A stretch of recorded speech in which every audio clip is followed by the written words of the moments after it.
Hello friends, how are you? Today we are going to start our next set, which is number 5 from Mirror of Common Error, which जो कि हमारा आया हुआ है BSRB Lucknow clerk 1988। तो students, सबसे पहले तो जो स्टेनो के बच्चे हैं उनके लिए ये बहुत ज़्यादा बेस्ट बुक है। इसके अलावा CGL CPO वाला के लिए भी सबसे best book mirror of common error.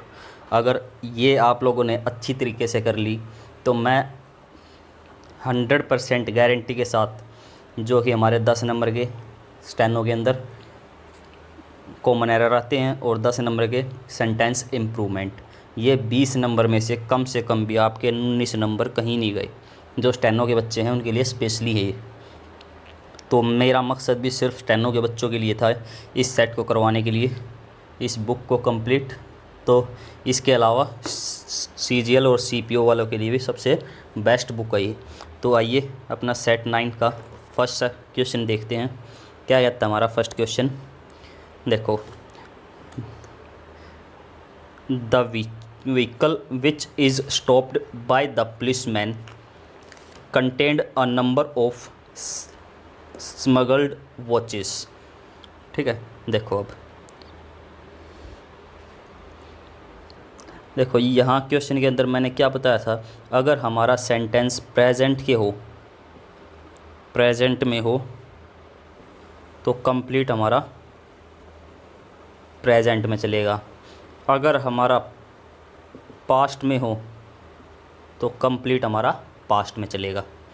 अब देखो क्वेश्चन के अंदर क्या दिया हुआ है, द व्हीकल विच, जो कि, तो विच हमारा एक पास्ट को शो कर रहा है यहाँ। इसके अलावा स्टॉप्ड वर्ब की हमारी सेकंड फॉर्म है जो कि पास्ट को शो करती है। By the policeman contained a number of smuggled भी हमारा क्या है, वर्ब की सेकंड फॉर्म जो कि हमारी पास्ट को शो करता है।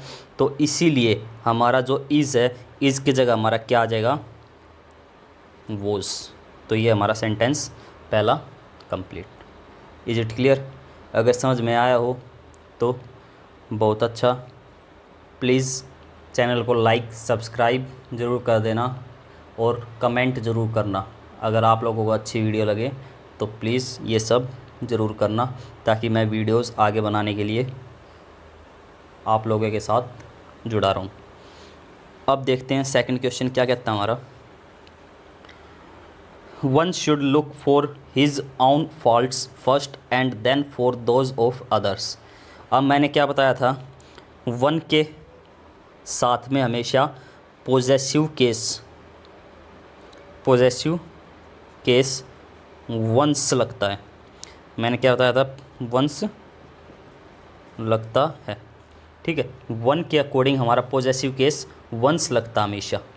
जैसे कि अब क्वेश्चन के अंदर क्या दिया है, वन हमारा सब्जेक्ट है, तो इसके अकॉर्डिंग हमारा जो प्रोनाउन आएगा वो पॉजेसिव केस वाला आएगा।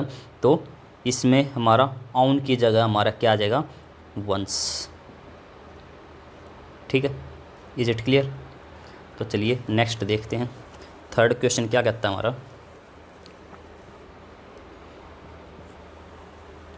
The obstacles to which Gandhi ji had to surmount were mostly on the moral and spiritual grounds. देखो अब इसके अंदर क्या दे दिया हमारा, the obstacles to which Gandhi ji had to surmount were mostly on the moral and spiritual grounds. तो फ्रेंड्स देखो, हमने ये रूल पहले किया हुआ था। मैंने क्या बताया था, 4 वर्ड बताए थे, that, if, whether, WH, family के जितने भी वर्ड हैं, और टू। इनके साथ ये 2 वर्ड, इनमें से 2 वर्ड कभी भी एक साथ नहीं आ सकते। इनमें से 2 वर्ड कभी भी हमारे एक साथ नहीं आ सकते। अगर ऐसा जब कभी भी होता है तो हमेशा सुपरफ्लुअस माना जाता है। तो ऐसा हमेशा क्या माना जाता है, सुपरफ्लुअस। अब क्वेश्चन में देखो पार्ट ए में हमारा टू भी दे दिया और डब्ल्यू एच फैमिली का विच भी दे दिया, तो इन दोनों में से कभी भी दोनों एक साथ नहीं आएंगे, या तो टू को हटाओ या W H family. Is it clear? चलिए देखते हैं नेक्स्ट क्वेश्चन। फोर्थ क्या कहता है हमारा, unless you do not take. अब देखो एक unless, until, few, little, hardly, scarcely,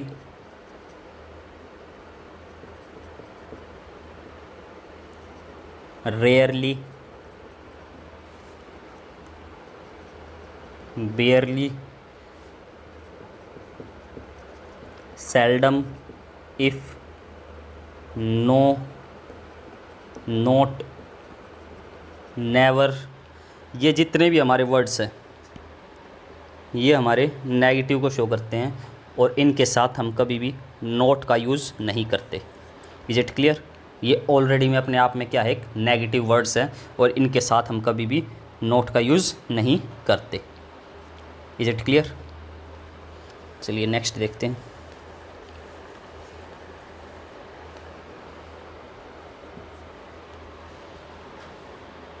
Sitting under the shade of a tree for a while made us fresh for the further journey। देखो अब sitting under the shade हमारे दो होते हैं। देखो एक तो होता है in the shade of tree और एक होता है under the shade of tree. अब देखो मैंने एक ये पेड़ बना दिया, ठीक है। अब देखो ये हमारी यहाँ इसकी क्या है, शेड आ रखी है, जो परछाई है इसकी यहाँ गिर रही है। अब अंडर का मतलब क्या होता है, उसके नीचे, और इनका होता है उसके अंदर। जैसे मैंने एग्जांपल लिया, cat is sitting under the table. Cat is sitting under the table. तो इसके अंदर देखो ये जो कैट है वो किसके नीचे है, अंडर द टेबल, टेबल के नीचे है। तो जब कभी भी कोई भी इंसान, और इनका मतलब होता है में, उसके अंदर, तो कोई भी इंसान होगा वो उसके नीचे तो बैठेगा नहीं, जैसे परछाई उसके नीचे थोड़ी ना बैठेगा, उसके अंदर बैठेगा।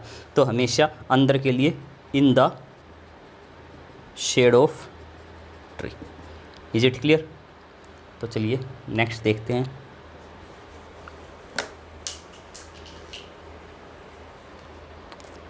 सिक्स्थ क्वेश्चन क्या कहता है हमारा, although it is summer now the weather at the hill station was quite pleasant. देखो एक तो हमारा वर्ड है नाउ, एट प्रेजेंट, टुडे, ये सभी वर्ड ऐसे हैं जो हमेशा हमारे प्रेजेंट को शो करते हैं, ठीक है।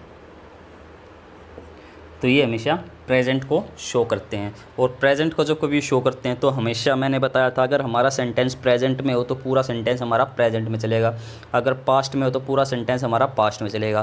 तो देखो इट इज़ समर नाउ, वो अभी की फ़िलहाल बात कर रहा है, तो प्रेजेंट की बात कर रहा है। The weather at the hill station was quite pleasant, तो वॉज की जगह हमारा क्या आ जाएगा, इज़ आ जाएगा। Is it clear?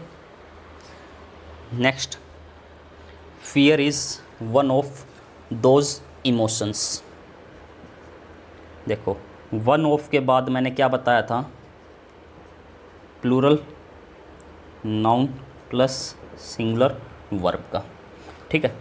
One of के बाद हमेशा प्लूरल नाउन तथा सिंगुलर वर्ब, जब तक कि क्वेश्चन में रिलेटिव प्रोनाउन कौन कौन से, हु, विच, whom, what और whose। ये वर्ड जब तक नहीं हो तब तक हमारा क्या सेंटेंस चलता है, one of plus plural noun plus singular noun. अगर ये आ जाते हैं रिलेटिव प्रोनाउन अगर हमारा आ जाता है क्वेश्चन के अंदर, तो हमेशा जो वर्ब लगेगी वो हमेशा इन रिलेटिव प्रोनाउन से पहले आए वाले सब्जेक्ट के अकॉर्डिंग लगेगी। Is it clear?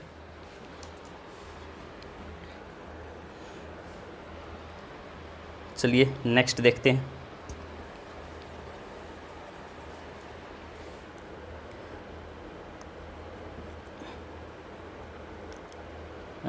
अब 8th पे आ गए हम। देखो, आई वॉर्नड हिम फॉर द डेंजर। सबसे पहले तो हमारा यही गलती आ गई, वॉर्नड के साथ में हमेशा ऑफ प्रीपोजिशन का यूज़ करते हैं। अब मैंने बताया था जब कभी प्रीपोजिशन का आएगा तो मैं हमेशा उससे रिलेटेड कुछ ना कुछ वर्ड्स एक्स्ट्रा लिखवाऊँगा। तो देखो, वॉर्नड ऑफ आ गया, डाई ऑफ आ गया, डाई ऑफ डिजीज़, कोई बीमारी वगैरह से मरना। फोन्ड ऑफ, ठीक है। टेक केयर ऑफ होता है, टेक केयर के साथ भी हमारा ऑफ प्रीपोजिशन लगती है। अच्छा, एश्योर ऑफ होता है, एश्योर ऑफ होता है। Sure of, SURE, sure of. Desirous of, ठीक है। अच्छा, इसके अलावा एक और, बिवेयर ऑफ। हम जब कभी किसी घर पे जाते हैं तो क्या लिखा होता है, बिवेयर ऑफ डॉग्स, उनके गेट पे हमेशा लिखा होता है, ठीक है। तो ये हमारे वर्ड्स थे, इनको लिख लेना। अगर वीडियो अच्छी लगे तो प्लीज़ लाइक, सब्सक्राइब और कमेंट ज़रूर करना। अब आते हैं 9th पे। 9th क्या कहता है हमारा, I am certain that none of these 2 books is useful to the students of the 8th standard, ठीक है। तो देखो अब हमारा क्या रहता है, देखो कुछ वर्ड्स होते हैं हमारे, each, every, either, neither, none, anyone, ठीक है। ईच का यूज़ करते हैं हम टू और मोर देन टू के लिए, टू और मोर देन टू। एवरी का हमेशा मोर देन टू के केस में यूज़ होता है, ठीक है। ये फिक्स होता है हमारा, कोई भी जैसे कोई भी चीज़ हमारी फिक्स हो, ये एवरी के अंदर हमें पता नहीं चलता कि कितने हैं, तो इसको बोलते हैं हम अनफिक्स, ठीक है। अच्छा, आइदर और नाइदर 2 के लिए, और नन और एनीवन 2 से ज़्यादा के लिए। Is it clear? तो देखो अब क्वेश्चन के अंदर देखो अब क्या दिया हुआ है, I am certain that none of these 2 books. तो इसकी जगह क्या आ जाएगा, नाइदर ऑफ दीज 2 बुक्स, क्योंकि नन का यूज़ होता है हमारा 2 से ज़्यादा के लिए और नाइदर का यूज़ होता है हमारा 2 के लिए। Is it clear? तो नाइदर हमारा आंसर हो जाएगा। चलिए नेक्स्ट क्वेश्चन देखते हैं।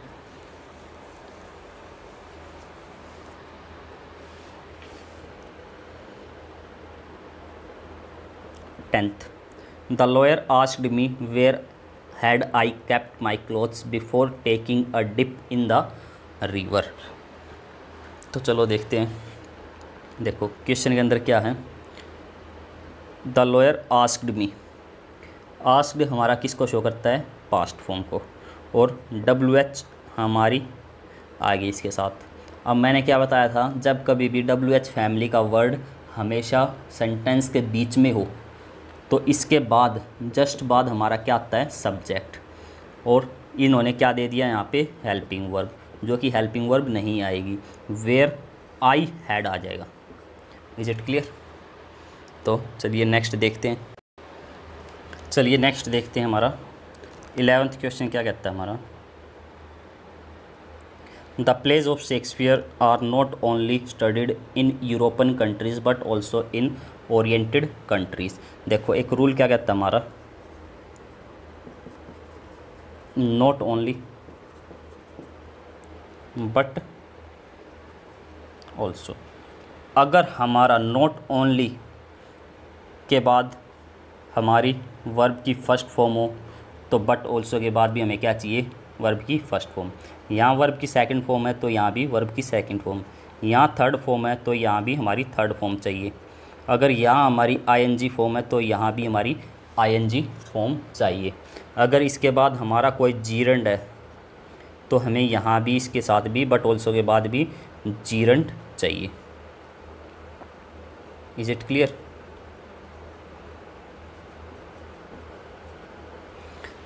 तो ये रूल था हमारा। अब क्वेश्चन के अंदर देखो, द प्लेज ऑफ शेक्सपियर, और हमेशा क्या याद रखना है, सेकंड वाले के अकॉर्डिंग हमें हमेशा फर्स्ट वाला चेंज करना है। ये बात हमेशा याद रखना, सेकंड के अकॉर्डिंग हमें फर्स्ट वाला चेंज करना है। The plays of Shakespeare are not only studied, not only के बाद यहाँ क्या है, स्टडीड, वर्ब की सेकंड फॉर्म। ठीक है, अब बाद वाले के अकॉर्डिंग हमें पहले वाला चेंज करना है। बट ऑल्सो के बाद क्या है, इन, तो हमें नॉट ओनली के बाद भी इन चाहिए। तो इन कैसे आएगा, इस स्टडीड को हम इनके बाद में लेकर चलेंगे तो क्या आ जाएगा, नॉट ओनली। तो देखो एक बार, तो हमारा जो ये है स्टडीड, स्टडीड नॉट ओनली हमारा आ जाएगा। ठीक है, तो स्टडीड के बाद नॉट ओनली का हमारा यूज़ होगा। नॉट ओनली के बाद क्या आ गया, इन, और बट ऑल्सो के बाद भी हमारा क्या है, इन। Is it clear? तो ये हमारा रूल था।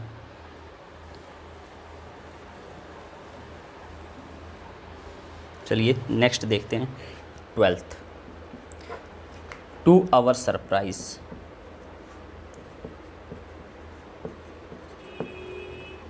वी नोटिस्ड दैट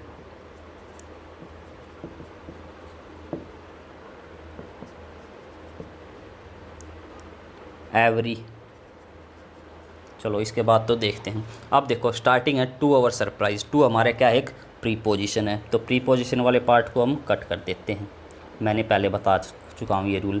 अब आ गया verb, subject, subject we, we के साथ में वर्ब की second form, we studied that every. अब एक रूल आता है हमारा, each, every, either, neither, none, anyone, और बड़ी के सारे। ठीक है, वन के सारे, एनीवन, नो वन, समवन, बड़ी के एनीबडी, समबडी, नोबडी, एवरीबडी, इनके साथ हमेशा वर्ब सिंगुलर लगेगी।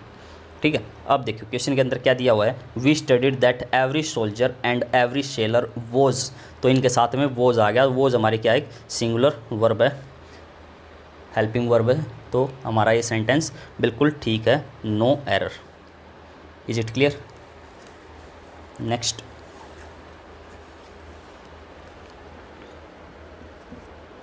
13th क्वेश्चन क्या कहता है हमारा, neither he nor I was able to finish the task within the limit time. अब आइदर और, नाइदर नोर, मैंने बताया था either or, neither nor, not only, but also, ये तीन वर्ड ऐसे हैं, इनके साथ हमेशा जो वर्ब लगेगी, हेल्पिंग वर्ब, वो हमेशा नज़दीक वाले सब्जेक्ट के अकॉर्डिंग लगेगी। अब देखो क्वेश्चन के अंदर क्या दिया हुआ है, वॉज, वॉज हमारा क्या है एक सिंगुलर, सिंगुलर है, इसके अकॉर्डिंग हमारा जो सब्जेक्ट कौन सा होगा, आई, तो नज़दीक वाला सब्जेक्ट कौन सा है, आई, तो आई के अकॉर्डिंग हमारी वॉज आएगी, जो कि बिल्कुल ठीक है, तो इसमें है no error. 14th, had you informed me earlier I would have certainly purchase the car from you. हमारा रूल क्या कहता है, had plus subject plus verb की third form, dot dot dot, इसके बाद आता है I, subject plus would have plus verb की थर्ड फॉर्म। अब क्वेश्चन के अंदर देखो, ये हमारा एक स्ट्रक्चर रहता है, had plus subject plus verb की थर्ड फॉर्म, तो subject plus would have plus verb की थर्ड फॉर्म। अब स्टार्टिंग में had you informed, had plus subject plus verb की थर्ड फॉर्म, ठीक है। बाद वाले में आई वुड हैव प्लस वर्ब की थर्ड फॉर्म आना चाहिए था। परचेज की जगह हमारा क्या आना चाहिए था, परचेज्ड होना चाहिए था, या इन्होंने क्या दे दिया,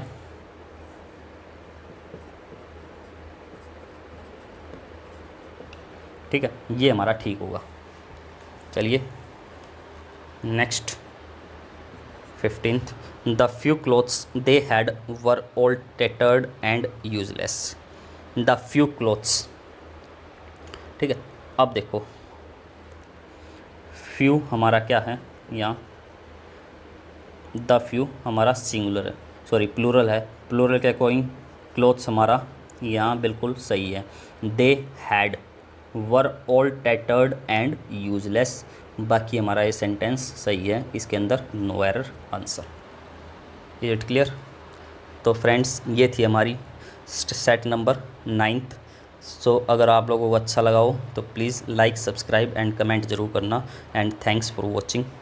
थैंक यू।